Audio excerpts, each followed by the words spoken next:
I gave birth on my knees in a hospital. My husband caught our son, and it was the most transformative and incredible experience. But afterwards, I was like, surely I am not the first that woman to have a vaginal birth. But why did the internet make me feel that Make way? you feel like it.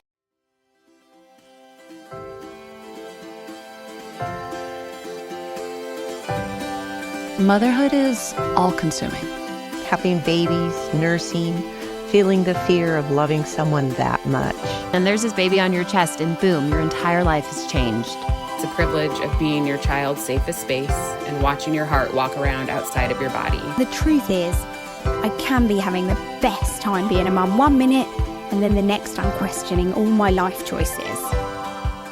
I'm Lo Mansfield, your host of the Lo and Behold podcast. Mama of 4 littles, former labor and postpartum RN, CLC, and your new best friend in the messy middle space of all the choices you are making in pregnancy, birth, and motherhood. If there is one thing I know after years of delivering babies at the bedside and then having and now raising those 4 of my own, it is that there is no such thing as a best way to do any of this. And we're leaning into that truth here. With a mix of real life and what the textbook says, expert insights, and practical applications, each week we're making our way towards stories that we participate in, stories that we are honest about, and stories that are ours. This is the Lo and Behold podcast. We've got a guest today, you guys, and it is a good one. I have Jen McLellan here with me today. She is a published author, founder of Plus Size Birth, and host of the Plus Mommy podcast. So you guys can check that one out as well when we are done here together. Through Jen's work, she empowers people navigating plus-size pregnancy in these larger bodies with evidence-based information, compassionate support, how those two work together, which I think is so incredibly important, and honest combos about body image, healthcare, and parenthood. Her website, she has millions of page views on Plus Size Birth. It has become a trusted leader in education and support for parents and perinatal professionals. There's free stuff. There's also offers to support you in your pregnancy. She has so much on here. And then the Plus Mommy podcast has also been named one of the best pregnancy podcasts from the mom, which is amazing. Jen's work has been featured in the New York Times, Glamour, CNN, other major media outlets. As a speaker and an advocate, she has presented at the National Institutes of Health, very cool to my geekiness, and she's delivered a TED Talk as well on weight, bias, and healthcare. Jen is also a certified childbirth educator, a wife, and a mother. Jen, I am so grateful to have you with me here today. Why don't you go ahead and introduce yourself the way you would maybe if we met in a grocery store or a coffee shop? What would you say to us? Well, hello, Lo and listeners. It is so nice to meet you. I am Jen McLellan. I am a certified childbirth educator, a speaker, and I am just completely passionate about all things plus-size pregnancy and parenthood and body love, and helping to change how the healthcare system as a whole, not even just maternity care, but treats and respects and cares for people in larger bodies. Okay, and I have to also say, TED Talker, correct? You have done a TED Talk. That's a big deal. Yes, I did. I just did a TED Talk in the fall. Maybe I should lead with that. I'm not good at that. But yes, I did a TED Talk on how to treat every body with dignity, and it really walked the audience through what it's like being on diets my whole life and only getting bigger and bigger. And even at one point on stage, I sat in a chair. It didn't really fit my body, a chair with arms, to demonstrate what it's like for a larger person just trying to navigate the world. And it was really scary in many ways, but so awesome and empowering. And it was a really, really great experience. I wanted to challenge myself to really help others understand. So thank you, Lo. That's amazing. I mean, what a little pin in your cap, feather in your cap, feather in your cap. I don't know. Our TED Talks still cool? I think they are. So that just feels like such a cool opportunity for you too. It was a real honor to be able to talk about a topic that not that many want to talk about, but I greatly appreciate you for wanting to have me on the show and have this conversation, because we know in the United States specifically, like 70% of people exist in a larger body, have a BMI over 30. And of that, almost 40% of people who can become pregnant have a BMI over 30. But we don't really talk about the nuances and the challenges. And a lot of people just struggle internally or just deal with, biases and don't really know how to navigate it. So I appreciate this opportunity. Yeah, absolutely. I'm so glad to have this conversation. And I know we mentioned this before we started talking, but I feel like I have some nurse perspectives about when things were or were not done well for our larger bodied patients, or like even resources that were not available. So I want to get into some of that because a lot of the listeners are going to have a baby, having babies. And so that could be their lived experience as well of knowing what to ask for if it's not offered, or maybe even what types of care to look for as well. I know you kind of have alluded to this, like this is obviously a personal journey. Is there something specific where it was like also the birth space? Like I really have to lean into this topic of being larger bodied and also having a baby. Like what brought you to our birth space and to this birth niche? Birth. Yeah, your own birth. Yeah, like many of us, I'm sure, and many of your guests that you've had. I, got pregnant in 2010 in a larger body. And the first thing I did was go online. And this was before Instagram. I really date myself now when I share my story. I know. But there was no hashtag plus size pregnancy. That's right. I forever on Google just trying to find images of people my size pregnant. And it was really frustrating and hard. There weren't a lot of resources or where to even find cute maternity clothes. I like to dress cute, and all of these resources, and everything I found continuously was negative. You will incur gestational diabetes. You will have a cesarean birth. And I was like, I've been a big girl since puberty, and I've never let that really hold me back. I'd always struggled with self-esteem, but I was a camp counselor and I went after my dreams and loved theater. And so I was just like, why am I going to let this hold me back now? And connected with an incredible midwife, thanks to a doula. And it was the first time I felt as an adult that a care provider touched my body with compassion. And every conversation wasn't just about a number on the scale.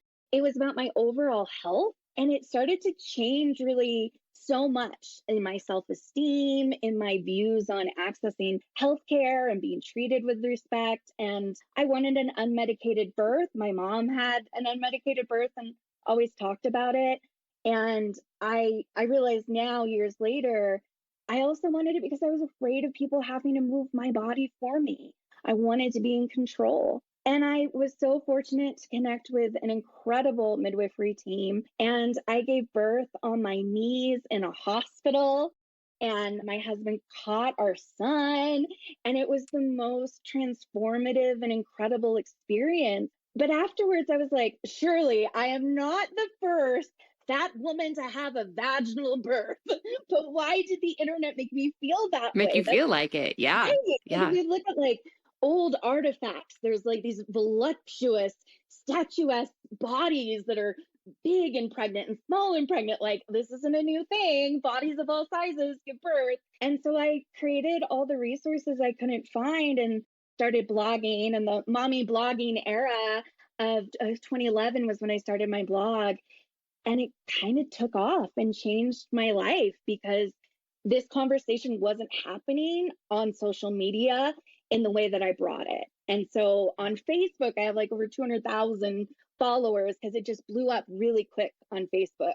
And it's been an incredible journey of really advocating for change, and not only from the consumer perspective, but going out and speaking to care providers and medical conferences, and even collaborating with the National Institutes of Health to really get some change in what occurs and the harm that occurs for people in larger bodies.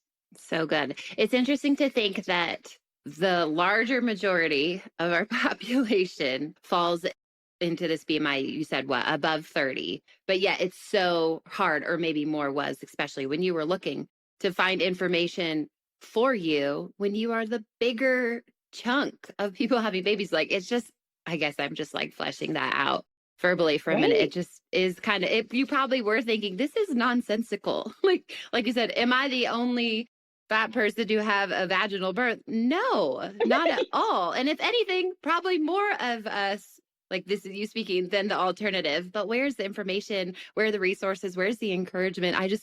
It's just really interesting to think about that massive gap. And obviously you felt it, saw it, and now you're feeling it. So I just think that's great.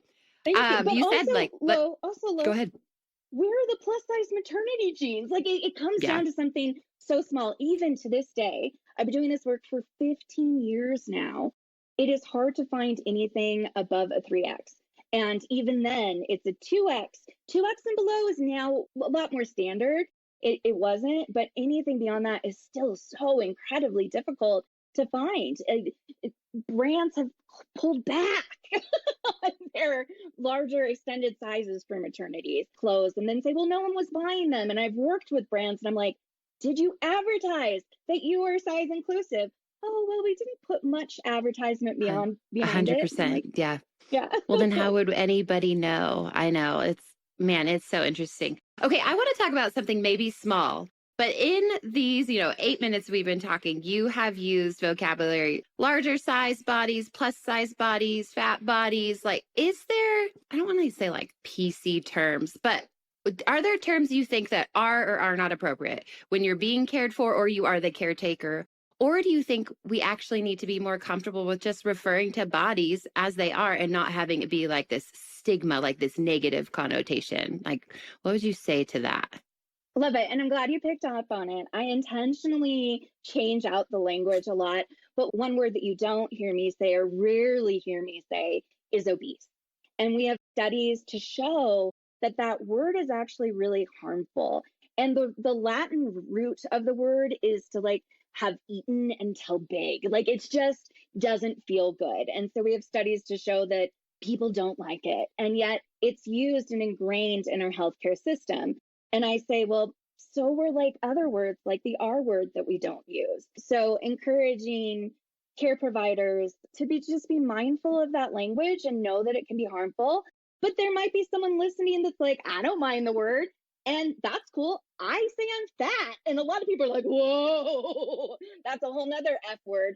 So language is nuanced, right? We all have words that we identify with and we like to use. So I have a framework for, and this is really for more so providers and stuff about language to use that's inclusive. And it starts with just, listening to the language that people are using when they talk about their bodies. So for the listeners, if you don't like the word obese or fat and your provider is using that word, say, hey, I noticed you use this word and that makes me a little uncomfortable. And if you feel comfortable saying this, I prefer to be called plus size or a person in a larger body or whatever it is for you. Or more importantly, do we even need to talk about my weight? So part of the framework is also like, be neutral. Does everything have to be related back to weight? Because care providers can talk about nutrition and physical activity without saying, well, because you're obese, we need to talk about this. Because, well, you talk to everyone about nutrition and physical activity during pregnancy, right? So it's just how the conversations are framed, how you feel when you're being talked to, and are your care providers really listening and making you feel respected? Because that's actually something that you should be receiving as a patient is respectful care. That's part of your patient rights. And so if you're being made to feel less than, or if words are being used that don't make you feel good, speak up if you're able, and definitely seek out a new provider if you're able. But I know there are so many barriers to both of those things. Yeah. It's interesting to think about, like, the reality is really what you said is this is personal, right? I may be fine with the word fat, but if the person next to me is not, well, then we both have the right to communicate that, to a provider or to someone around us. And so I know you're saying, like, if you feel comfortable saying so, but my brain is also thinking, like, but say so. Like, tell us. I'm thinking of nurse perspective too. Like, what a gift if that were maybe on the birth plan, or like, I don't know that would really come up in specific, like you're in labor care, but just like dash that off on your birth plan if there's something like that, and then your nurse can just be sure to come around you as well in another supportive way. Because the things we say matter, right? The way we frame things matters. And so the message could be the same, but if the framework around it is not, or it's not like what, speaks to you or makes you feel safe or heard, well, then the message gets lost, right? And so then we have this huge disconnect going on between provider and patient or whatever relationship we're talking about. So I want to use that also. Go ahead. Yeah, please. It's not just people in a larger BMI. We also know people who have a history of disordered eating. Seeing the number on the scale or even standing on the scale can actually be directly harmful. So it's also the conversations around the scale of providers saying, would you like to be weighed today? Something as simple as that, because as mentally competent adults, we don't have to do anything we don't want to do, right? Unless it's an emergent situation and there's, and even then you give consent, but if you're unable to give consent. But what I'm saying is, if care providers change their language a little, I feel like as consumers and patients, we're more willing or open to doing things and having certain conversations if it's initially met with respect. So if you don't feel like being weighed one day at the doctor's office, you have every right to say, I don't want to be weighed today, or I'm going to stand backwards on the scale today, or I weighed at home, here's the number, or I want to be weighed at the end of the appointment. I want you to hear that you have options, and that in and of itself can feel really empowering. And I think another thing, especially around people who have a history of disordered eating, is they can say, please don't say my weight out loud, or I don't want to see my weight when being weighed. But then you get that printout, right? After your visit, you have a good visit with this care provider that you build a rapport with, and then you see that number on the sheet. And it can be really harmful. So asking your care team, is there the ability to not have the numbers shown? There's just so many little things that you can do to really protect your mental health at the same time as well. Yeah. You've been mentioning like the idea of almost assumptions that care providers make, or assumptions related to care, like, since you're obese, we better talk about XYZ. And we all know that that's because the provider could then already be thinking this is going to happen to you because of your weight, right? So what are some common assumptions, misconceptions that are out there and floating around about someone who is having a larger size pregnancy, and maybe a provider or even those around you are immediately going to say, oh, XYZ is going to happen. You're going to have GDM. I know you mentioned that. What are some of those? The initial classification of high risk, having a high risk pregnancy, and ACOG, the American College of Obstetricians and Gynecologists, doesn't state that people with a higher BMI need to be risked out of care. And yet so many providers have BMI restrictions. Birth centers have BMI restrictions. I recently spoke at the National Birth Center Conference trying to massage that out a little bit. Like, do we really need those blanket restrictions? Can we work with people on a case-by-case basis? The reality is, if you exist in a larger body, or if you're advanced maternal age, you're going to have increased risk. Across the board, you will have increased risk. But there's no one thing that only people in larger bodies incur during pregnancy. And those risks are often framed in a way that makes people feel like it's astronomical or I'm doomed to have it. An example I use often is gestational diabetes, because there's another assumption. People are tested multiple times for gestational diabetes during pregnancy. And they're told that their risk is about, 4 to 5 times greater. And I'm like, 4 to 5 times greater? Oh my goodness, is that 40%, 50%? What does that mean?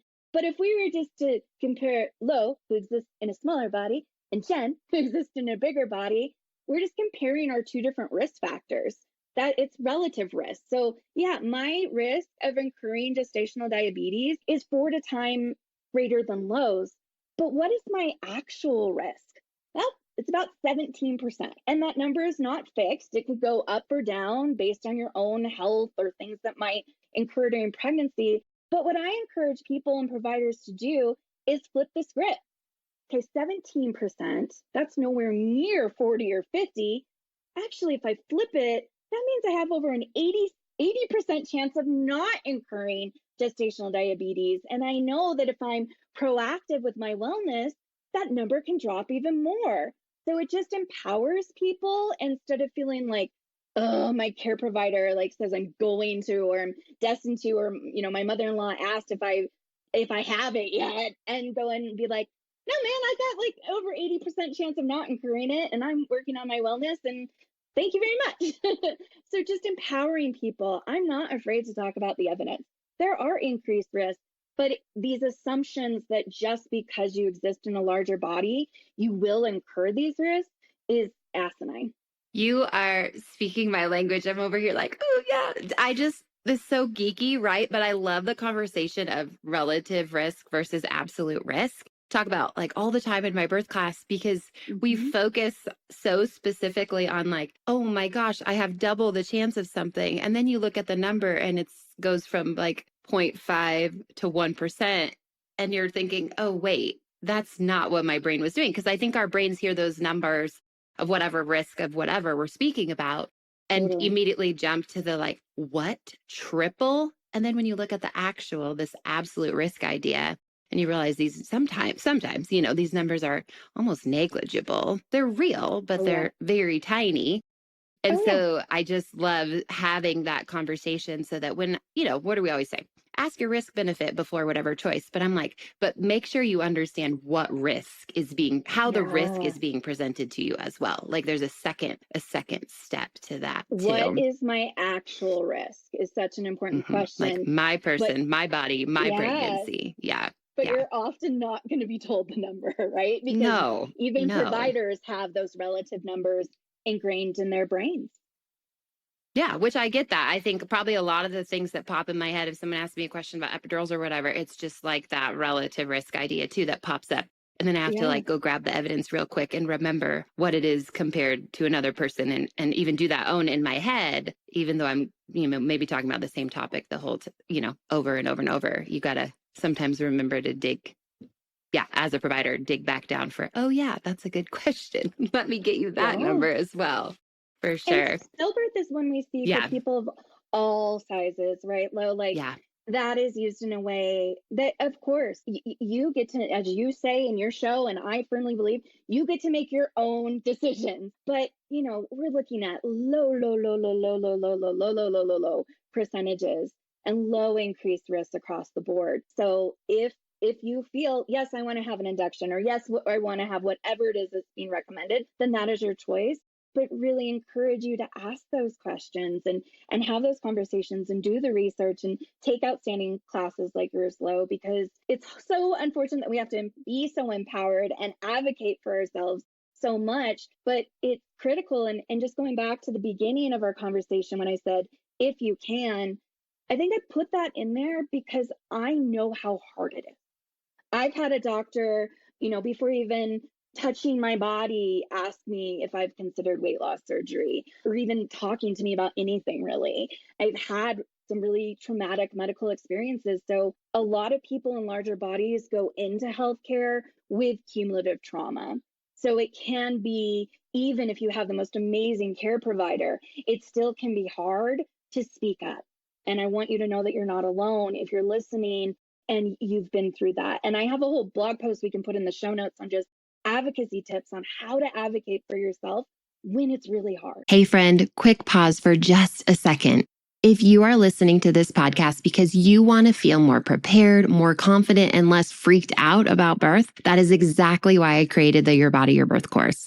This birth course will not tell you what kind of birth you should want, and nobody has the right to do that. It is about helping you understand what's happening in your body, what your options actually are, and how to walk into your birth feeling grounded, excited, ready, instead of overwhelmed and scared. When you have education like this, everything changes. Your mindset, your conversations with your care team, and the birth experience itself. No more relying on random opinions, okay? Stop scrolling. Take intentional action with me and start trusting your body, your voice, and your decisions today. Head over to www.thelabormama.com/birth, also linked in your show notes. And be sure to use the code podcast at checkout to save 20% and start working towards this better birth for you right now. Okay, let's get you back to the episode.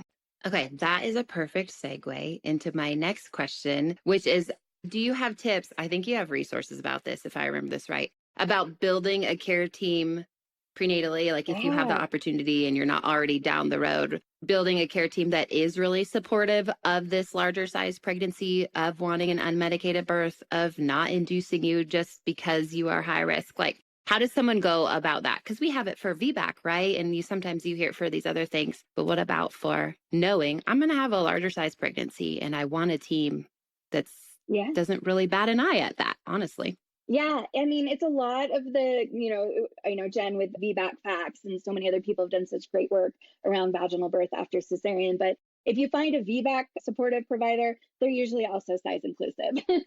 So what I encourage people to do, and I have a whole free guide you can download on how to connect with a size-friendly care provider that we can put in the show notes.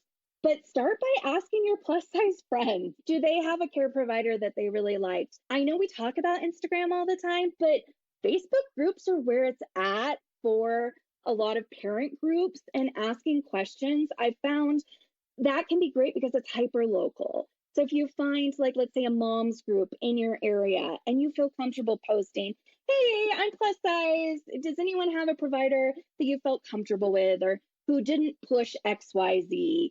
So just kind of feel around.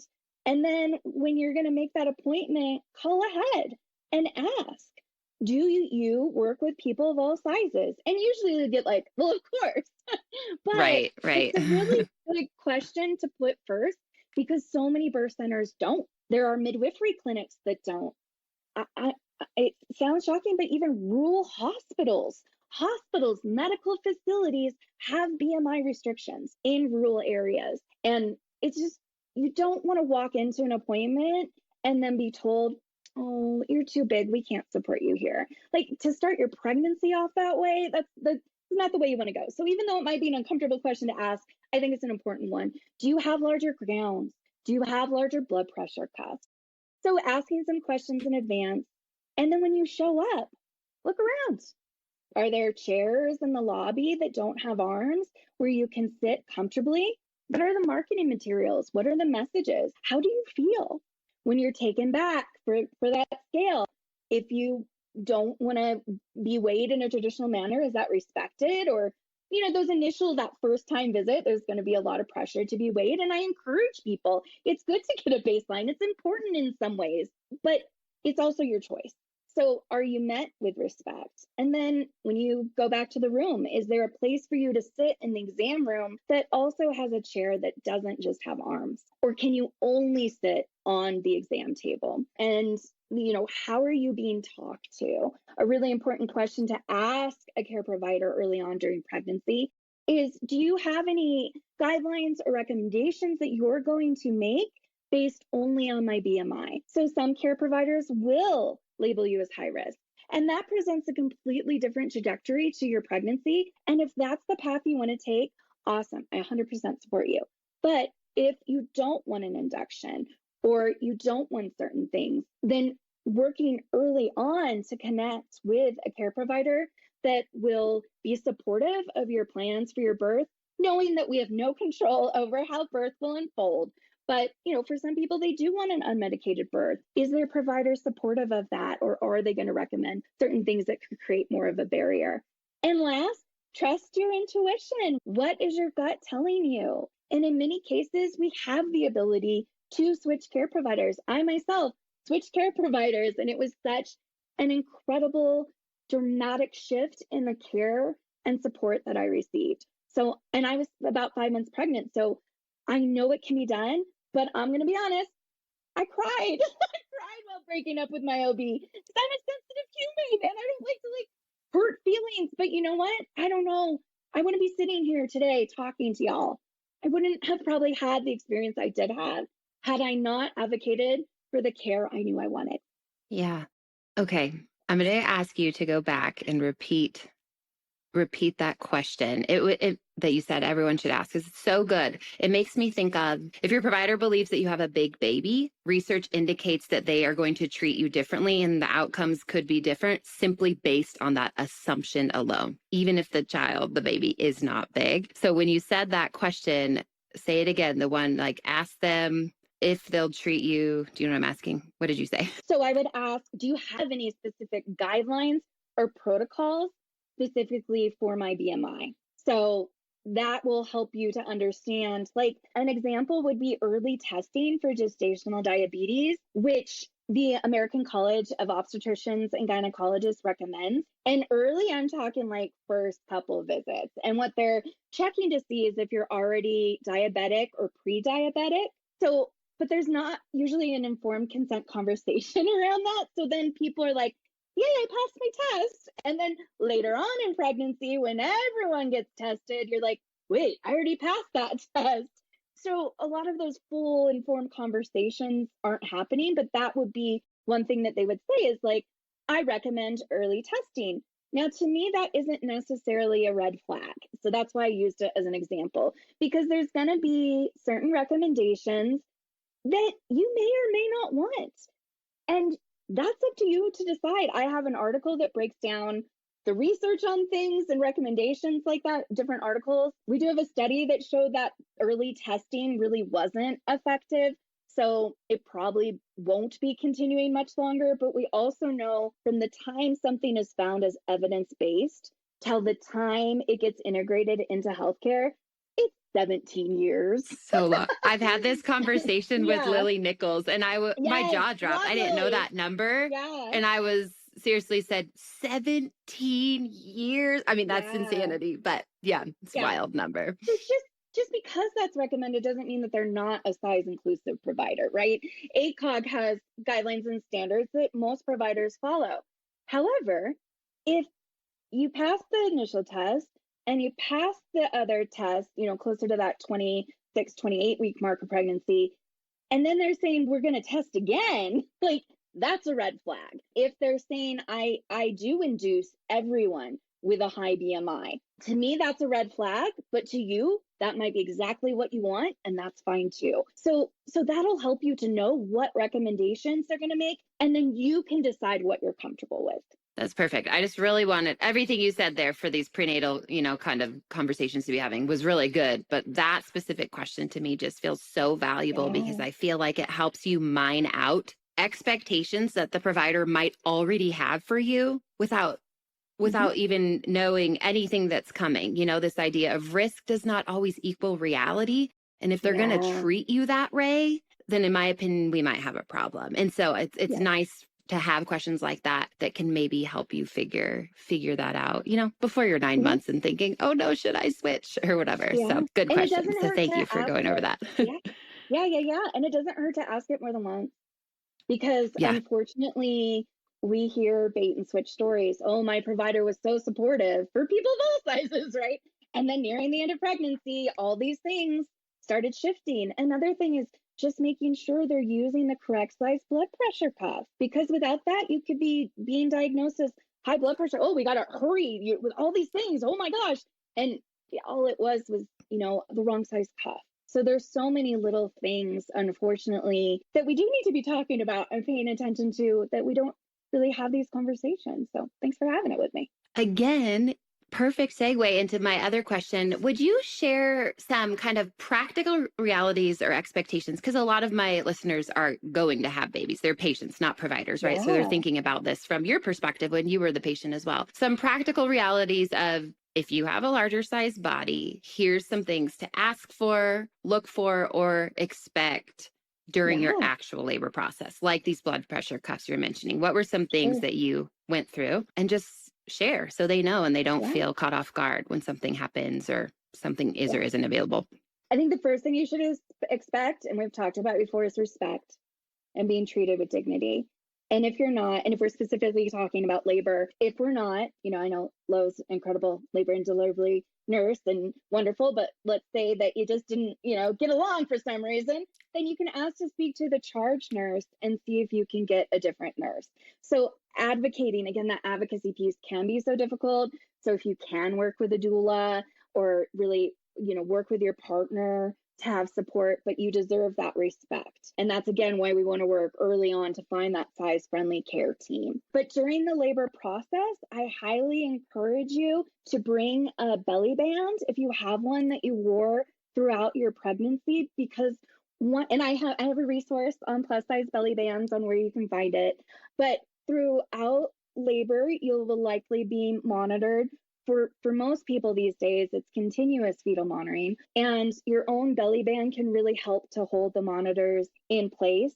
Unfortunately, technology around monitoring, and I'm sure you've talked about this before, it's frustrating for people of all sizes, but the equipment is just really not designed for people in larger bodies. But one really good question you can ask your provider early on during your prenatal care is, does your selected medical facility have the Novi Monica wireless monitoring? Because that was specifically designed for people in larger bodies and it tends to work better.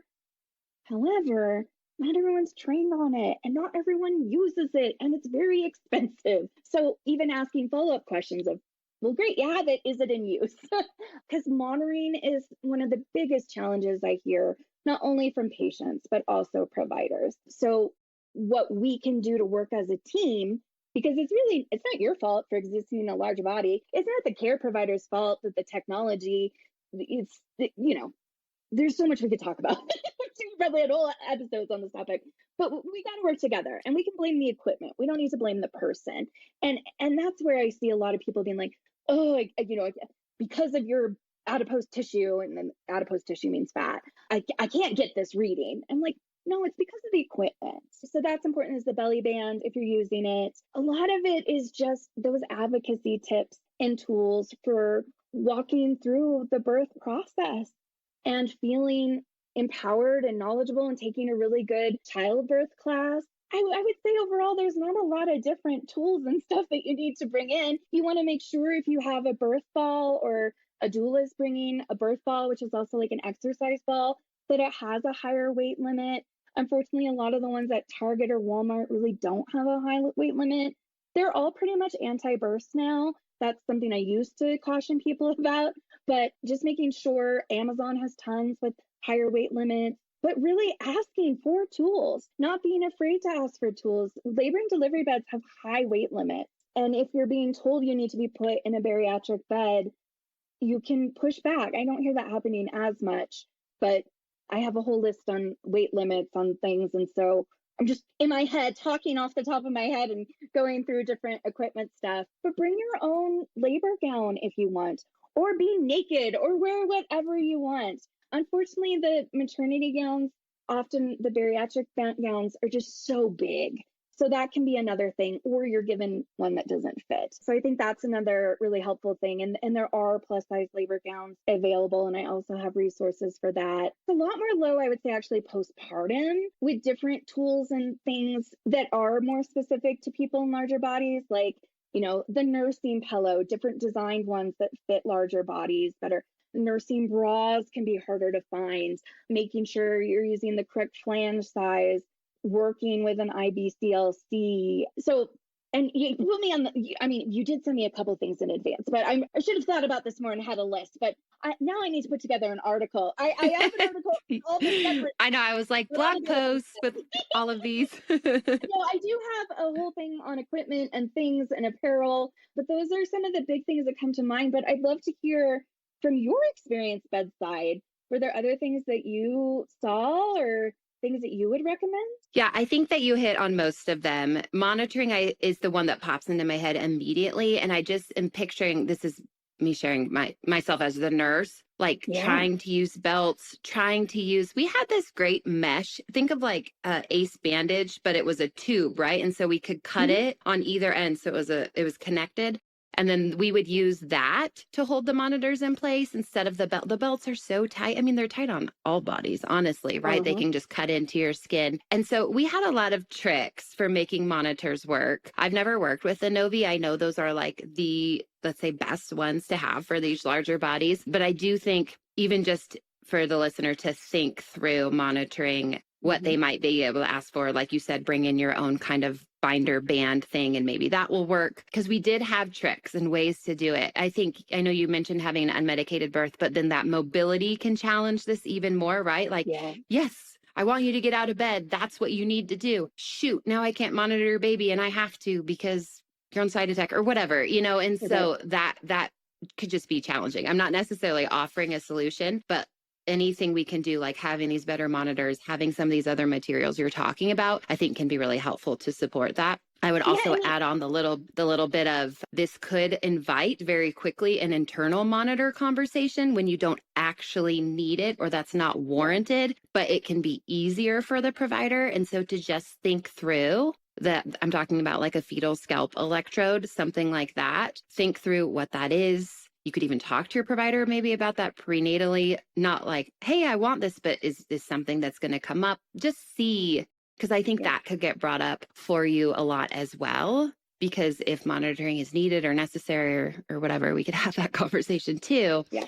And they're not doing it well with the external monitors, they might be quick to want to jump to an internal monitor, which is a whole separate risk benefit conversation. Is it necessary? So my brain thought about that as well. Postpartum, you mentioned, the gowns are huge. I feel like the gown either like fits or it's okay. I mean, none of them are great, right?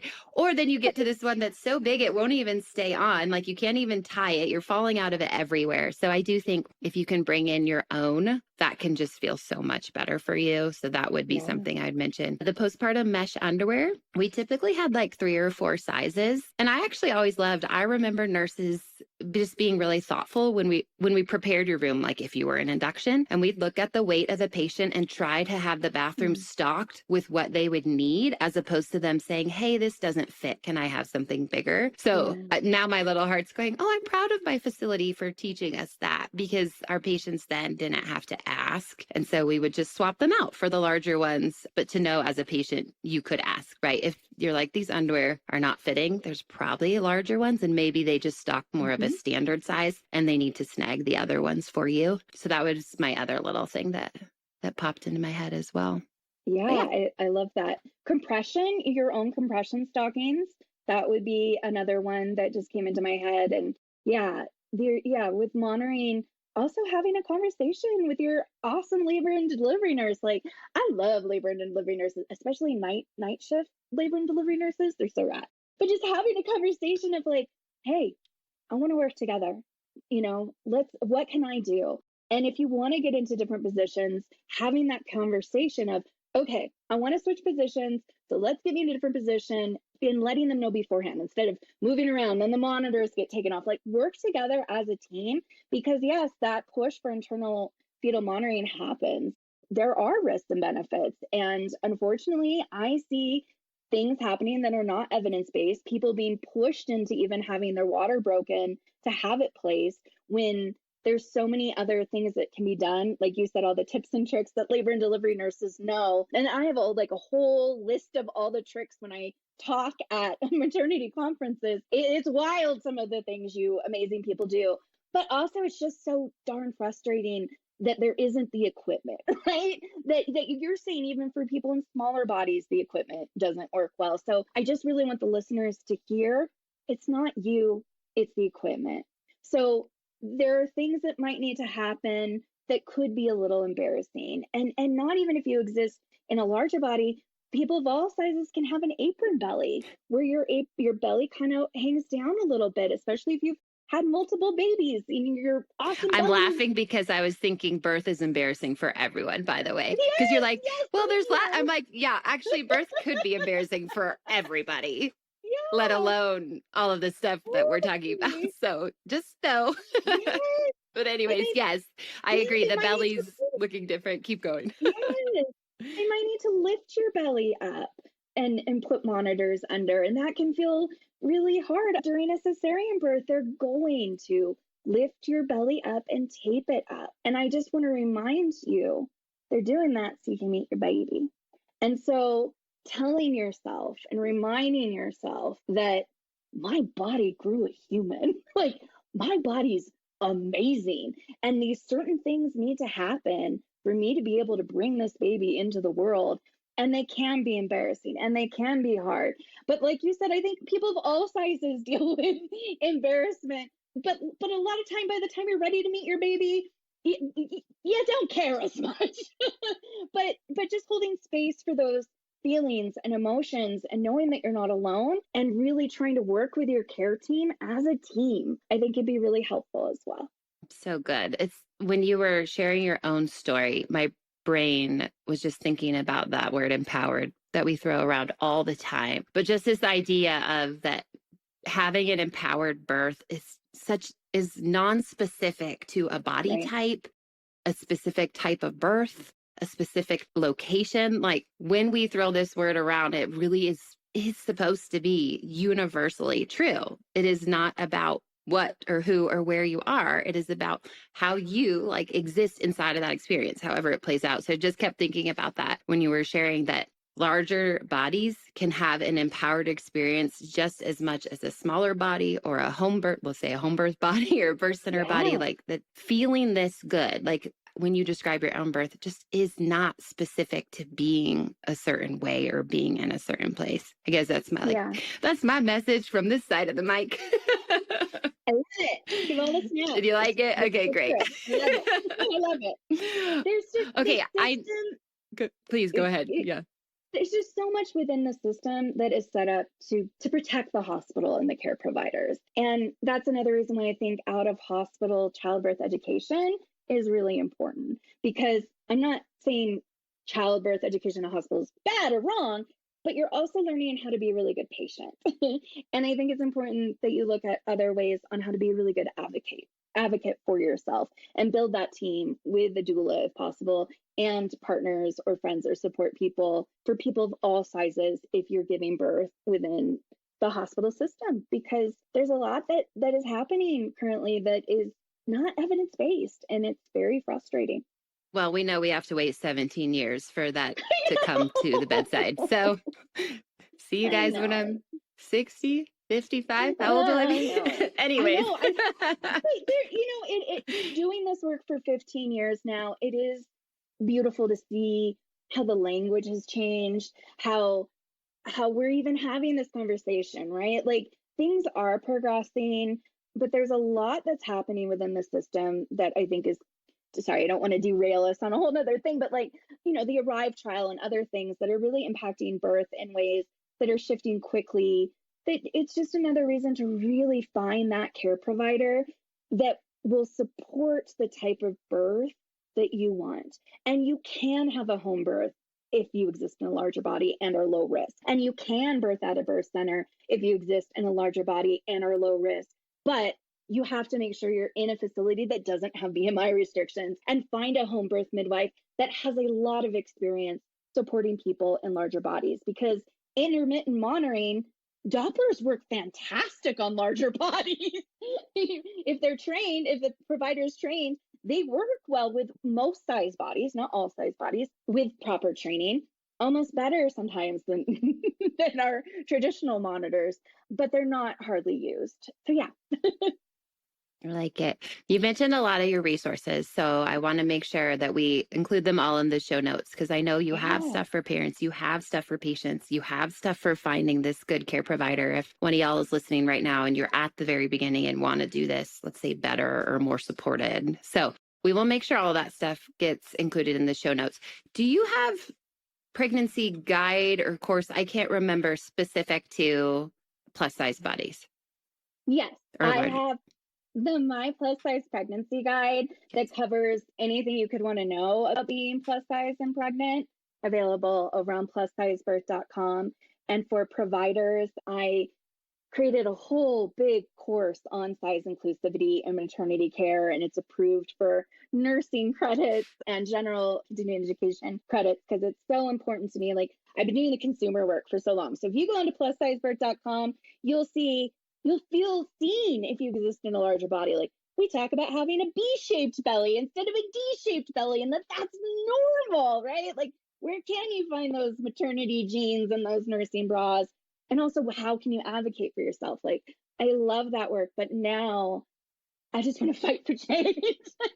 I want to work within the system to create change as well. So for any providers listening, that's also available at Plus Size Birth. And if you want to use the code BEHOLD for the Lo and Behold podcast, but just the word BEHOLD, you can get 25% off of any of my offerings. But know that I have so much free stuff. I mean, I started this work because I couldn't find the resources that I needed. And so it's really important to me that those resources and the information is available to anyone at any point. And I'm available on Instagram at Plus Size Birth and share a ton of resources there as well.